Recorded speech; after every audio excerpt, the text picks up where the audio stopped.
look out for that transcript appearing on the right and close it, because it definitely spooks me seeing all of the words come up.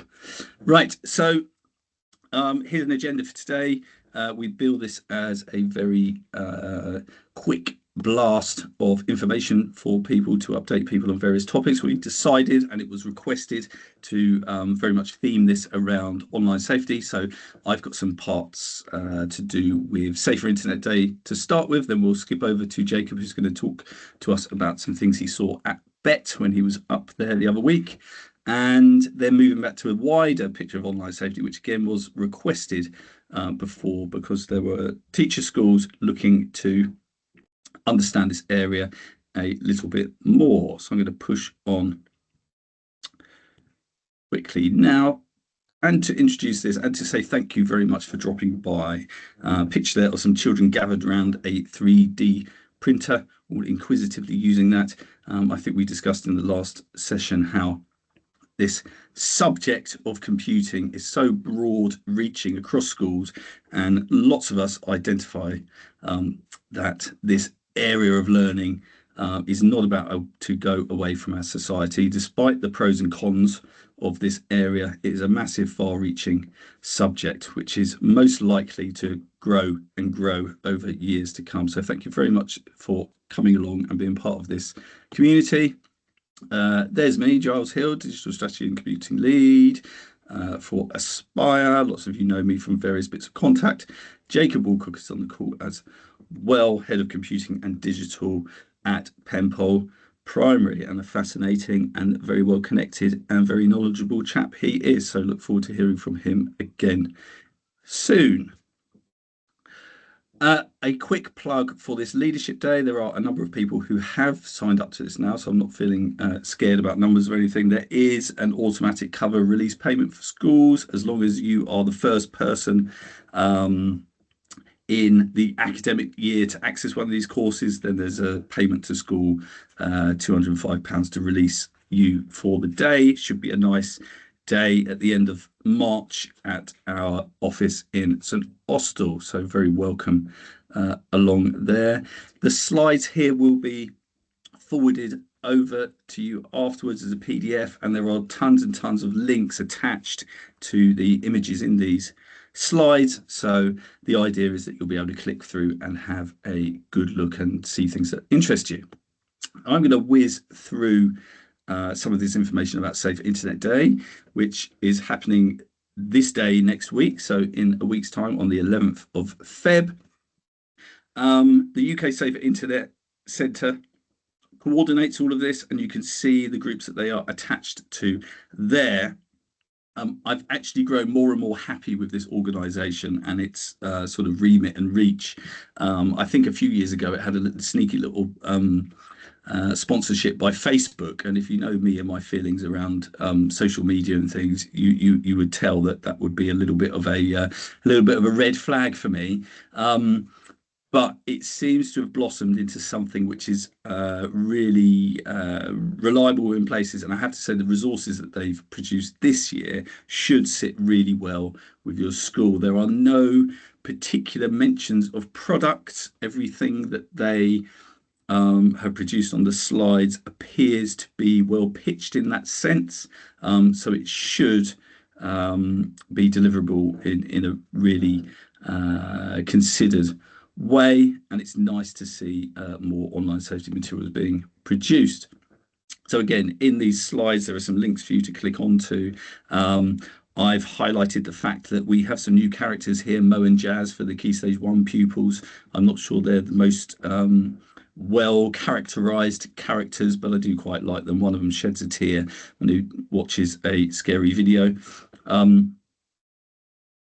And sorry, I've just completely jumped on there through my masterpiece. There are questions for you to discuss with Mo and Jazz as teacher goes through those slides. There is a whoosh moment. They've lost a crocodile because they get scammed. I think that happens in a later session. So lots in there again to dig into. The Key Stage 1 zone is traditionally quite tough when it comes to delivering this stuff. So I think it's nice to see some materials come along that are pitching in there and hopefully doing it quite well. At Key Stage 2, you've got lots of different scenarios around scams. Again, slides that provoke discussion, children selecting options regarding these different scams, cinema, someone online who you don't know. What are you going to do about that? What does it mean? So again, these are the day in, day out encounters that children are having online. And it's great for these materials to tackle that area. There are some other bits of information in there, for example, on phishing, drawing out that vocabulary, explaining to children what it is, what it might be, how it might manifest itself on the internet. There's a little password generator game as well, which children can have a bit of fun with, so that's nice. And there are some quiz materials. Now, I have taken the Key Stage 2 materials and put them into Quizzes, which is the platform that I often talk about to promote as an assessment tool. Children can access this through their devices. Chromebooks in Aspire, they integrates really well with that. So I would encourage you, if you haven't used Quizzes before, this might be a good opportunity to go, right, I'm going to click on that thing. I'm going to send it out to the children.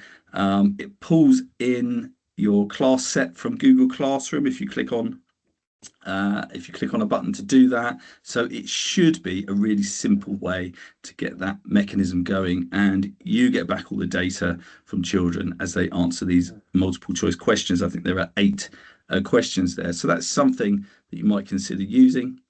Some other options as well. The BBC has this live lesson running, I believe at 11 a.m. on the day, 30-minute session.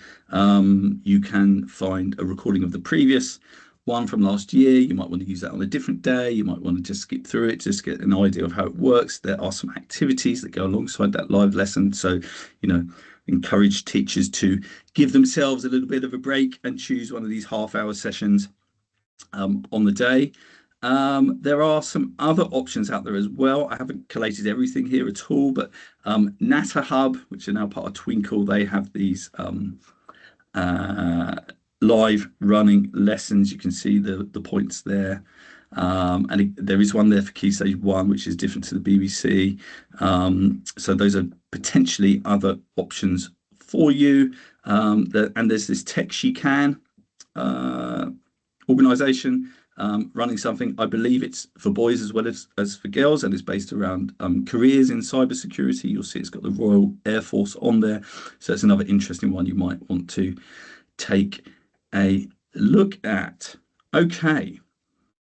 Well, I hope that is an interesting little blast through what you can do on Safer Internet Day. You can certainly do a lot within your school. I didn't explicitly mention the assembly materials that are in there as well, but those are in the slides. So do dig in, have a look at what's there, and I hope it runs well for you. Jacob, hello. His lovely picture is on there. I'm going to hand over to you, and you're going to give us as long or as short as you like on BET and everything else. Thank you. Perfect. Thank you, Giles. So at the beginning of the call, I shared with Giles that my throat is like on fire when I talk at the moment. I'm feeling a bit under the weather. So I might make this a bit short. I might stop talking halfway through and just start mouthing emptily at the screen. Bear with me and we'll see how we get on. So a couple of weeks ago, I was in London for the BET show. If you haven't been, it's essentially where every edtech company comes together and shares kind of their latest innovations, products, services, and tries to get you to buy stuff.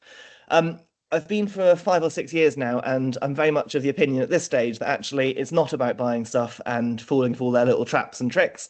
It's very much about kind of meeting people, networking, and getting a bit of a finger on the pulse, if you like, for kind of what's happening in education at the moment from an edtech point of view. So the BET show is a British Educational Technology something. I'm not sure what the last T stands for. Giles, do you know? Not off the top of my head, No, and I'm not not sure. a I'm clue. not sure it makes that The much British difference. Educational Technology something. And yeah, it's a place where about 30,000 people come every year to find out what's new. You'll see a lovely picture there of me next to the Minecraft astronaut. I asked the kids at school if that makes me cool, and some of them said yes, it does now, but a few of them have the opinion it doesn't really. It looks a bit lame, but I can understand that. Now, basically, the big theme at the Bet Show this year, Giles, can you move forward for me if that's okay? The big theme this year was AI, and every single company and every single stand wanted to tell us how great their AI was. And it was interesting because a lot of the times you see AI in products where you really don't need AI. I don't know if you need to have a MIS system where you can get all of your student names into an AI large language model and create a poem based on Henry VIII's wives using your students' names. I don't really think that's a very useful or valid application of AI. But every single company really wanted to push it down our throats because that seems to be the way the things are going at the moment. And it was really interesting to actually get some perspective on what's useful and what's not. And the picture here is of a keynote speaker called Professor Rose Luckin. If you've not come across her, she's well worth doing a bit of research into from the University College of London. And she did a whole talk about basically with AI, we need to learn fast but act slow. So we need to kind of get our heads around all these changes so we feel confident knowing what's happening and what's coming. But we don't necessarily need to jump headfirst and use all of these in our schools with our students straight away. And she did a really interesting talk about, from her point of view as a researcher who's been studying AI for the last 30 years. So it's not a new technology. It's become very popular since ChatGPT put it in everyone's hands. But it isn't a new technology. It's been developed for a very, very, very long time, going back to Alan Turing and his original paper back in the 50s. And she was saying that over the time that it's been developing and getting better and better, at no point has it become good enough that we can trust it and that we can rely on it yet, which I think echoes a lot of how perhaps I feel about AI at the moment anyway. And she was saying that as you look around Bet, you're going to see all these companies selling stuff, and that's motivated by profit because they want you to buy their stuff. She gave a quote, and at the time I thought to myself, that's silly, what a rubbish quote. But it's been stuck in my head ever since. AI is like a beautiful stallion. It's a powerful beast when harnessed, but you wouldn't want it running wild around your school. And I was there thinking, well, that's a bit silly. What a weird quote to come up with. But actually, it really has stuck with me. And I shared it with my colleagues here at Penpol, and it resonated with them as well. It is this incredible tool. It's this incredibly powerful offering that we can use for so many different things. But we want to make sure we're using it in a controlled and safe way. So we're not going to cause damage and chaos and havoc around the corridors of our school by having this beast running wild around. So I thought that was a really interesting kind of angle to approach with AI, especially because it is like the buzzword at the moment. And in our jobs as computing leads and digital leads, it is very much what everyone's going to be asking about. On the next slide, she actually put up a Menti quiz, and there were 420 people in the room, all of whom very much like me, IT savvy, tech friendly, those sort of people. And she asked us to rate how confident we felt on a scale of 1 to 5 about all of these different things. And I found it really interesting because the sample of people in that room was very, very much skewed towards tech-heavy users, people who are very keen and excited and passionate about tech and hopefully AI as well. And it was fascinating to see just how unconfident people were and how concerned they were, especially around things like using training for using it safely and effectively, around safeguarding risks, potential threats, and then those policies and strategies as well. All of those came out particularly low. So it's quite eye-opening that actually, as a school, I don't feel like we're in the best place yet for AI because it is so new and it's changing so quick. And every school that I've spoken to feels exactly the same. And I think it was a bit of a reminder for me that actually we are all in the same boat and that's okay. We'll figure it out together and we'll make steps together. Moving away from the AI slightly, on the next slide, I thought I'd taken hundreds of pictures of that this year, but I took about 12. So I've just chosen a few pictures. This is a new resource from Lego Education. Anyone that knows me knows that I'm mad keen about Lego. I'm in the classroom right now with Lego everywhere. And this is a Lego Education science learning set. It's about £200 a go. I'm not going to be buying it. It's ridiculously expensive. But I did think it was worth just highlighting because actually it's showing that there's products out there for STEM learning and for computing and science which don't involve a screen. And what's nice about this is that none of this set, the 400 lesson plans and stuff, none of it requires a screen or a digital device. It's all done using these little sensor blocks and stuff that's built into the Lego set. So it's quite nice. I also like this picture because there's an instruction booklet there in the middle. And if you've ever tried using Lego instructions with students, you know that it's a really, really stressful job getting them to pass it on to the next person and the next person. But on here, every single page has got four different colours, four different coloured minifigures, and the red minifigure student and the green minifigure student build their pieces separately, and then they combine them together every single page. And I just thought that was a really nice little touch, which made a lot of sense to me. The only other pictures that I've got, Giles, next page for me, thank you, are some more AI related things because literally I could not escape AI. The only place I can get away from it was with Lego. I've got two different photos here of things that I was quite impressed by in terms of AI. On the left is a program from Norway called LearnLab. And what I really liked about it was it offered AI support for students based on the learning they'd done. So whether it was typed or handwritten and then photographed in. But it offers you an AI assistant, like a chatbot. But what I liked about it was there's a little tiny slider on the blue bit there on the left-hand side, and you can choose what level of support every student has individually. So it's not like a blanket one size fits all. If you've got a student who's perhaps working at a lower level, they might have a very basic AI assistant that helps them with spelling and grammar. Or you might choose actually you want a level 6 AI assistant that's really going to push them for fronted adverbials and more, clauses in their text and stuff. And I just liked the idea of that, the way that there was a way of actually for every student choosing how much support or how little support you wanted to give them and how much you wanted to push them. It was one of the only products I saw that did that, and I thought it was worth highlighting. And on the other side, this was a school who their students did a talk, RGS The Grange in Worcester. So it's a private school in Worcester. And they were learning about machine learning projects with their students. So this is a website called Teachable Machine. And essentially it's a Google product. It's a free one to use at the moment. And you can use it to train your own machine learning models with students. So in the example here, their teacher, Matt, was either holding a banana or an apple. And using the webcam, it took 20 photos of him holding each. And then it would tell you what it was holding. You can then take that model and you can actually use it in a slightly adapted version of Scratch, and you can then start having machine learning products in Scratch. It's something that I really want to investigate, and it was quite interesting to actually see that in action. There's 1 minute left, and I've got one last thing to share, but it's not on the slide, Giles. I panicked and did it earlier. No And problem. that is again, AI related, shocker, because everything about was AI related and you couldn't escape the stuff. But this was again something which I think could be quite useful for students. So it was with Parent Zone and Google and Raspberry Pi.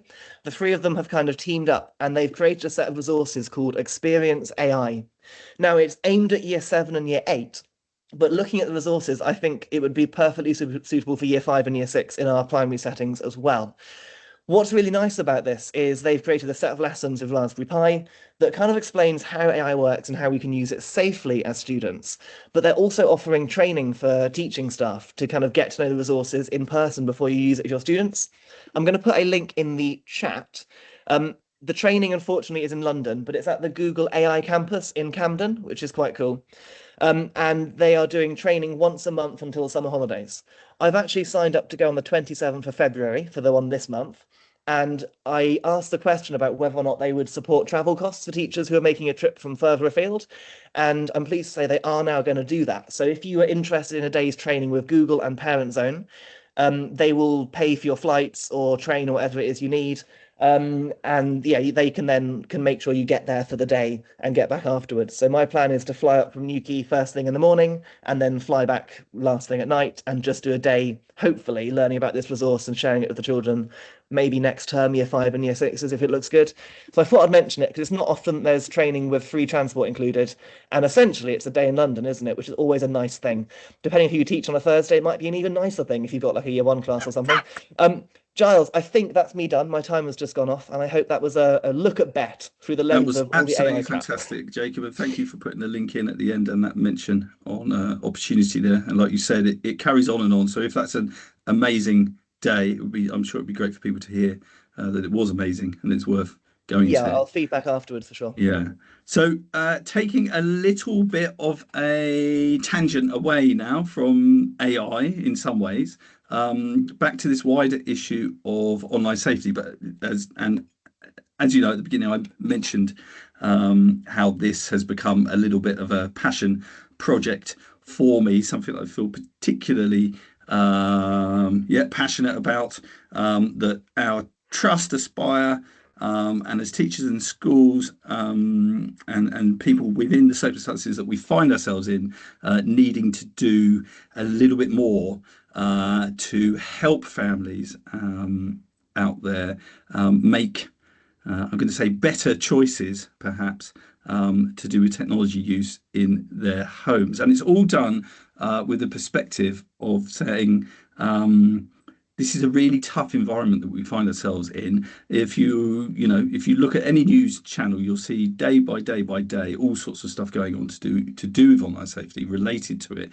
related to people's data privacy, related to people's exposure to online content, related to social media, related to phones. So it's not to point the finger at families and at all. It's to say things are tough. Let's work together and attempt to do something about it. So I'm going to skip really briefly through some of these slides. There's a number on here.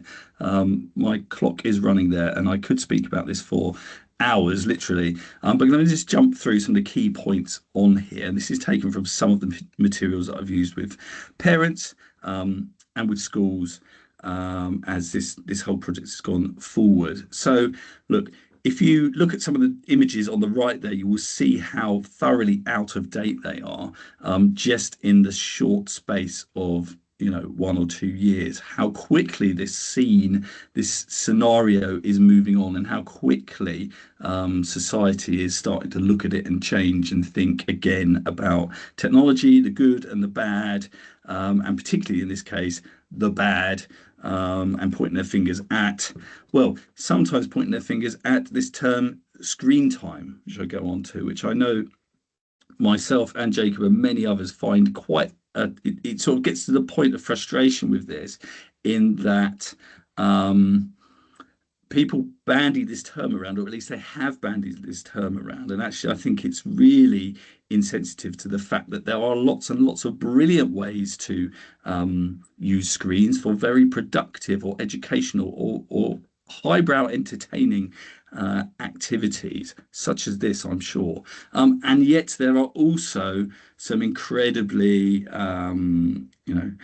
some incredibly negative screen-related activities, or at least lots of people would look at it and say that's really not a great use of time. So to make a contrast, normally I flag up something like BBC Horrible Histories and just say how brilliant I think that is as a production, as a program that gets children infused about history. I've seen my own children role playing around some of the scenarios that are played out on Horrible Histories on the television program. It's inspired them to be interested in history. I think the humour is great in that. It involves rhymes and song and again pulling out that knowledge and understanding. Contrast that with child in bedroom on TikTok for 7 hours, completely unhinged, looking at whatever they might see on there. The term brain rot, I believe, has now got into dictionaries because of the constant scrolling through screens and mindless, lowbrow video content. So, screen time, well, it's fine to a point. I know that actually there is an argument to say, chuck the screens out the window, let's go outside. And we all experience that lovely feeling when the sun comes out at the end of the longer winters that you get in the UK. You say, right, forget that, out we go. But it is worth saying to parents, think about what the children are doing, take interest in what they're doing. A quote there from Dame Rachel D'Souza, the Children's Commissioner, still the Children's Commissioner. I don't know if you agree with that or not, but I think it's quite a reasonable statement to make about the current state of things, about the exposure that children have had through devices. A little point here about this thing that's sometimes called the digital age of consent. It's sometimes called the age of adulthood online. It's interesting to note that in this country, we have the same age of 13 that the US has. In 2018, The EU marked it as 16, and then certain countries, Sweden, Denmark, and the UK, said, no, we're going to go down to 13 in line with the USA. I guess there was a business argument for making that case so that companies could operate here.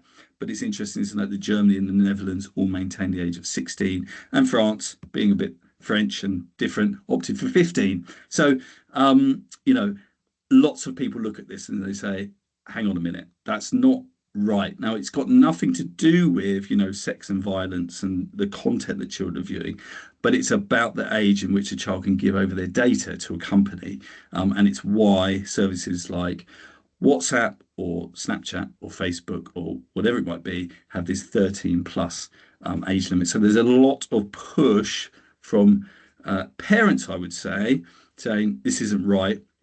Actually, there are no firm plans to change that in the UK yet. Just to give a little bit more sort of context around what's been going on, you may have heard of the smartphone free childhood movement. It's reasonably there in Cornwall. It's huge in places like Bristol and London, with more concentrated populations of parents all talking to each other and getting behind this. It's been around for 1 year exactly, pretty much now, and it pretty much blew up a year ago as parents got together and just said, hang on a minute, we don't want this. We don't want our kids stuck on phones from year 5 and actually losing our children to this technology. So, there's been lots of debate within it. It's changed a bit over time, but it's an interesting movement, and it's worth noting that it's not a Luddite sort of movement. And I think that's one of the faults with the campaign, actually, that it doesn't perhaps highlight that to people. But it is an interesting thing that parents are starting to do. And there is this online pact that people can sign, and it shows them how many people in their schools are, on side with them. So there's that momentum for change and a sort of grassroots level. Things are changing. There's this constant bubble of conversation and the next thing and the next thing. There is this bill to make smartphones less addictive, which is a cross-party supported bill. There are lots of CEOs from different trusts across the country that have stuck their face to this. So there is movement, and that bill wants this into their adulthood age to go from 13 up to 16. It wants other safeguards to come in regarding phones, regarding social media. And then you've got these key voices like Molly Russell, who you may know from headlines. His daughter sadly committed suicide when she was 14. The coroner put on his report that it was linked to her exposure to materials through social media. And he is one of the sort of key figures that keeps speaking out and saying, hang on, it's not good enough. You need to act faster on this. Now, as a trust, we went forward. Now, this is over a year old now, but it's still interesting to just go back to it quickly. We surveyed parents. It was in the run up to not Christmas just gone, the Christmas before. We had 1,254 responses and 400 responses within the first 2 hours. So you may think within your parent communities, there's not many people that care. And I appreciate this is across 37 schools, but it was striking that you communicate with email to people and you've got all of these people coming back to you like, yes, this is an issue for us. This is something that we want change on. And actually, there was a box at the end of the survey for comments, and I just put that on there sort of as a way to be polite to parents and to say, your comments are welcome. If you want to say anything about this, then please do. I didn't think we'd have loads, but trying to be polite and open in conversation. And it got flooded, absolutely flooded with comments about this issue. And really fascinating what they had to say, and striking that they took the time to write in some depth, some of them, about it. So a few stats to pull out from that survey. Half of those said they want children in their homes to use devices less. About a third said that their children had shown anger or other emotional outbursts when devices were taken away. That really hit me, that people were, for one, admitting that that had happened in their homes, and two, that it was such a high number. It was really quite striking about the effect of devices on children in a home environment. Other stats and bits and pieces on there. Again, it was a fascinating activity to go through and to collate that data, and to kind of set a baseline to say to ourselves, right, there is a problem here. Okay, there is a problem here. And just moving on. So what we're going to do about it, and this is where this year it's kind of kicked into action. Well, it was identified, and it's not just me who identified this, and some of the people working and studying this area have said you won't achieve that much unless you get people together to take this collective action. And so the idea, and increasingly the idea, is to bring parents and carers who are interested in this area, who want this guidance, to come together and say, all right, that looks reasonable. And I'll go through what's on here in a moment. That looks reasonable, so let's do it together. And so you've got restrict, understand, limit, explain. And the restrict area is actually the place which has got the most technical stuff and the most difficult things to implement. Now, the first point isn't particularly difficult to implement in someone's home, but it is really, really useful thing to do with children. I haven't shown that to anyone who said that sounds like a crazy idea. We've pinpointed the free tools from the different companies that allow you to restrict devices. My own experience with that has been actually really positive about the boundaries that can be set in my own house, and lots of parents were saying this stuff is working and we're really pleased with it. So we want to highlight that. If a parent gets a new device for children at Christmas, look at the restrictions before that thing gets handed to the children, get it set up, and you will be winning a number of battles before they even become a problem. We've set a line there, you'll see, to say, anything that's 13 plus is 13 plus. We're in primary education. We don't think that those platforms are appropriate for children. The usage agreement is there. It's convenient for us because then you can say it's not appropriate for children. But to set that kind of firmer line, rather than kind of say, oh, well, all the kids are on TikTok, so what can we do about it? Well, it looks like people do want to do something about it, frankly. So we probably should. And the last point on there is about web browsers, cutting them off entirely, as in no content, and then you add them on, which can be a little bit of work for parents, but actually it's the only way to really restrict web browsers on devices. Otherwise, you'll just try to knock out every site on the internet, and you will be there for 16 million years attempting to do that. And the other points on there are the less technical. It's about being open to understand what children are doing with technology. We have our own page as well with more up-to-date advice, ongoing up-to-date advice on that, to make the point of limiting activity. Okay, so promoting active sociable balance of activities, and consider alternatives to smartphones until children are older. Adults in a survey identified phones and social media as kind of key, say evils, but key points where children can go down a rabbit hole and get into trouble. So I think it's very reasonable to sort of highlight that to people and explain, because again, it's not a Luddite movement. We want children to become confident users of technology, and you've got to keep conversations going with children. So this seems to have been well received so far. I haven't had any particular backlash from families saying, don't tell us what to do, they're my kids. And I kind of would respect that opinion if it came back to me as well, because they are certainly not our children to ultimately look after. But to put it into a one-page bit of guidance, the stuff that can make a big difference, it's not everything, but it's the stuff that can make a big difference to families, appears like it's worth pursuing. Okay, so this was requested before to be discussed in this session, so I've gone through a few slides there about it. I hope for those schools within Aspire, this is a little bit more information for you about that within the trust. I hope for those people on here outside of Aspire that it might give you a bit of a glimpse into what you might do with parent communities. I have had requests from schools outside of Aspire saying we'd like to be part of this, and I want to potentially take that forward, but I do need to discuss how that can work. Moving on, and apologies, I think I'm a few minutes over there. Just to flag up a few other bits and pieces that are going on. Now, there are more CPD opportunities coming up for the rest of the year. There's some points on there. There's something on AI. Looking forward to doing that. That's later in the year. The leadership session that I mentioned earlier.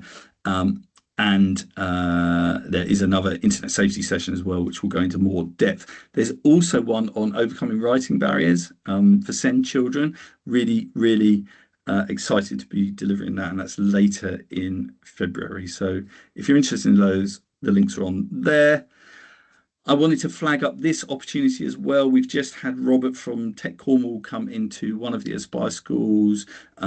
We've had his DBS check and letter of assurance kind of signed off centrally.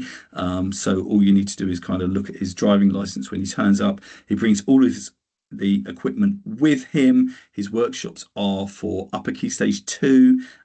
They last roughly 90 minutes each, so kind of in the morning, or one before lunch and then one after lunch is a good way to go. Like I said, this is just run in school in Aspire, and they've given me positive feedback on that. So do drop him a line. Details are on there, and the picture in there takes you to their new website, which gives you some details about that. Okay, at this point, I'm going to stop recording